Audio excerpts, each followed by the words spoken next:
Welcome to the Best 5 Minute Wine Podcast with Forrest Kelly. When you think about Italy, what comes to mind? Probably think about pizza, wine, maybe a few loud family arguments about both. Well, in talking with Erica, the author of A Story About Pizza, she gives us some secrets behind great pizza dough and why wine belongs at every table and why Italians seem to be born with both a rolling pin and a corkscrew in hand. Let's find out what happens when passion flower and a little Lambrusco come together. I love the fashion and the way that people dress in the shoes in Italy. That's one thing that when I go there, I will try not to pack hardly anything because my goal is when I go there to go shopping, just because I love all the clothes and the shoes and just the style there. So a Neapolitan pizza is it's a certain type of pizza that is, it's from Naples, and it has kind of like a pillowy, like a puffy crust, and it has different, almost like leopard spots because it's cooked in an oven that's very hot, and it only has to cook for a few minutes. New York thin. And you like the thin because you can eat more? I love how you can eat more. I love that it's thin and crispy, and almost every place you go, the style is the same, but the taste can be different depending on the sauce and the cheese. So I love it. It's my jam. I get that almost anywhere that I go. Yeah, I kind of go through phases too. I like the thin for a while, and then one slice of deep dish. Oh yeah. Then you go into a food coma. Cold pizza for breakfast, yes or no? Yes. And then what one topping will you defend to your grave? Hot peppers. Hot peppers. Wow. And then a topping that should never be allowed on a pizza. Ham and pineapple. I agree with that, huh? I like pineapple, but no. Yeah. Not hot. I don't like it hot. Fold it, knife and fork, or the traditional way. Just eat it from the pointed end.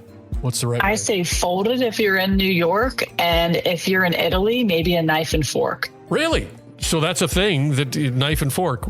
Yeah, in some places, because you get the whole pizza in Italy, and then you get the knife and the fork. But, if I'm on the streets of New York and I'm eating a New York slice, I'm folding that thing. If pizza styles were wine varietals, which would be the bold Cabernet? Oh my gosh.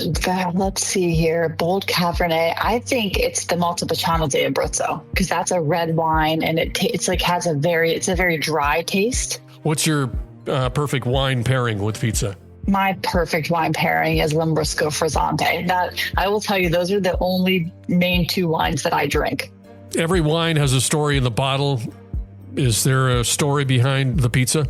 Oh, absolutely. I mean, the story is my grandfather's journey, from the coal mines, being an Italian immigrant and really having this dream and never giving up on this dream. None of it was handed to him. And he really did this so that we wouldn't have to work in the coal mines, and that he had something to pass down to his family, because family was everything to him. So if there was one thing that he could, if he was watching today, what do you think he would be the most proud of the business? I think he would be the most proud that the pizzeria is still open, and really all the attention and everything that we've been able to do to promote the pizzeria. I think that, this little pizzeria that he started to help with the local town and to contribute something is now really known nationally. So I think he would be very, very proud that our family is all still involved. Wonderful, wonderful. If on a date night, what would be a good wine pairing? I would say a traditional margherita pizza with fresh tomatoes and basil. And if you would pair that with Lambrusco Frizzante, I think that would be a beautiful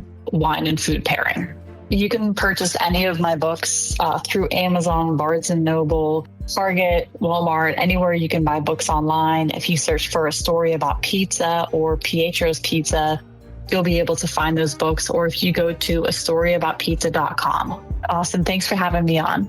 You're welcome. It was a pleasure. And here's some, as we say goodbye, let's pick up some trivia here, some pizza and wine trivia. The first pizza delivery ever recorded was made for a queen in 1889. There are more grape varieties on Earth than there are Starbucks stores, and the average pizza travels about 7,000 miles from farm to plate. And the world's oldest known winery dates back 6,000 years to Armenia. Italy has over 34,000 pizzerias, and about 70% of wine in the world is still made by family businesses. There you go. That's proof that passion, like pizza dough, rises best when you keep it in the family.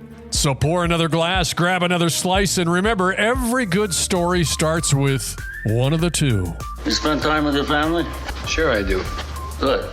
Because a man who doesn't spend time with his family can never be a real man. The best 5-minute wine podcast. Don't forget my favorite part. Please like and follow.